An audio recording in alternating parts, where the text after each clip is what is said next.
Hey everyone, happy college football. Welcome to Porcelain Picks. I'm your host, Andrew Fabian. It's Monday. We are here following an epic weekend of championship battles.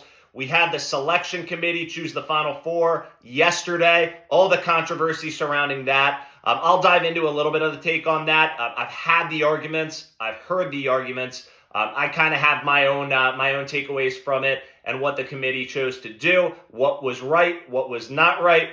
If I had a few hours with you today, I'd dive into all of that, but I don't have the time to do that today. So over the coming weeks, we'll sprinkle a little bit of that chatter in. Hopefully the bowl season shakes itself out as we keep you with us here at Porcelain Picks through the national championship game. All right, we had 9 picks this past weekend for championship weekend, and the Porcelain Picks go 7-2. So hopefully you rode along for the journey. Thank you to those who have. That brings our record on the season to 128, 105, and 3. We are plus 12.7 units. That means if you followed every single pick we made and you bet $1,000 on every single bet, you'd be up $12,700. So let's hope you did that.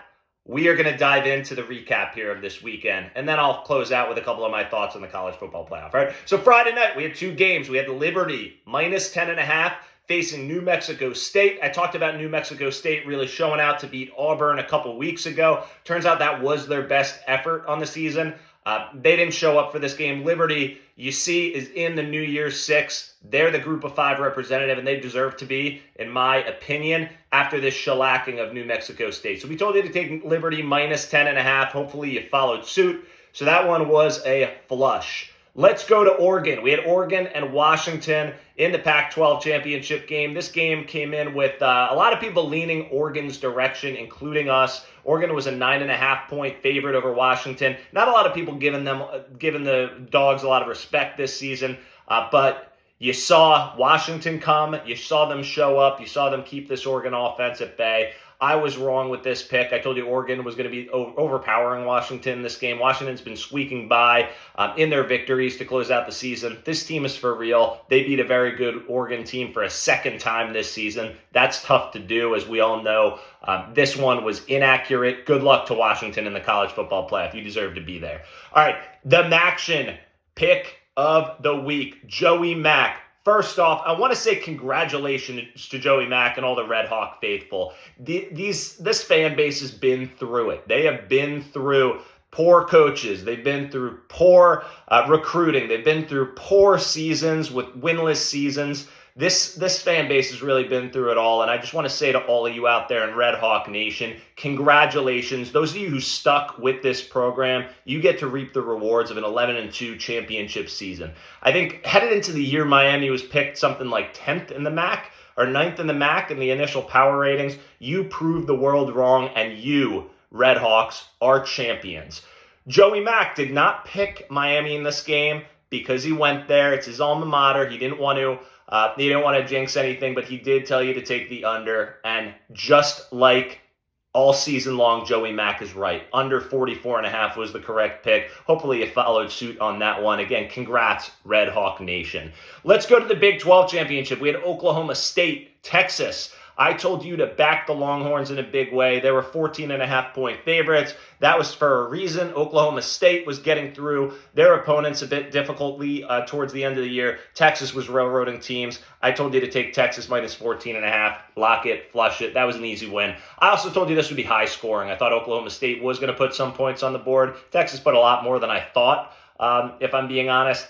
Over 54.5 was the other pick in this game, so hopefully you followed that one. Lock it. Flush it. All right, we had the SEC championship. I told you this one was huge. Georgia, Bama, Georgia, Saban, Smart, Saban. Bama plus 6.5 was the pick in this game. This was such an impressive victory for the Crimson Tide. I thought Bama might get a couple big plays in this game. Milroe did not have a pass over 26 yards that he completed, which was crazy. It's the only game this season that he hasn't had over a 30-yard completion. But the thing that I was most impressed about was Bama lined up, and they looked like the stronger team. They were the built team on this field. They pushed Georgia around. They held Georgia to 78 rushing yards.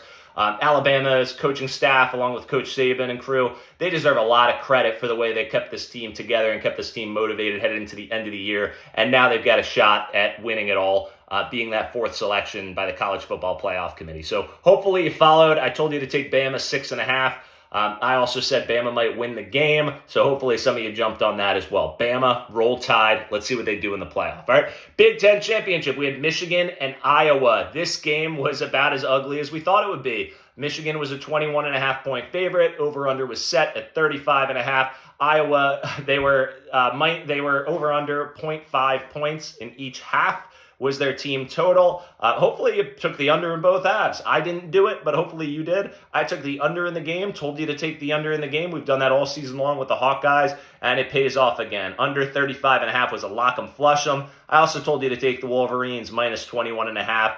They didn't really get the style points I alluded to, but turns out they didn't need them. Michigan wins, covers the 21.5, lock it, flush it. Last game of the night, and the game of the night that actually ended the most, gave the most controversy, I think, headed into Sunday. I thought Louisville was going to come out and beat Florida State. Florida State playing with their third-string QB after the backup goes down in practice with a concussion. They come out, they win by 10. I told you to take Louisville plus 1.5. That was an incorrect pick.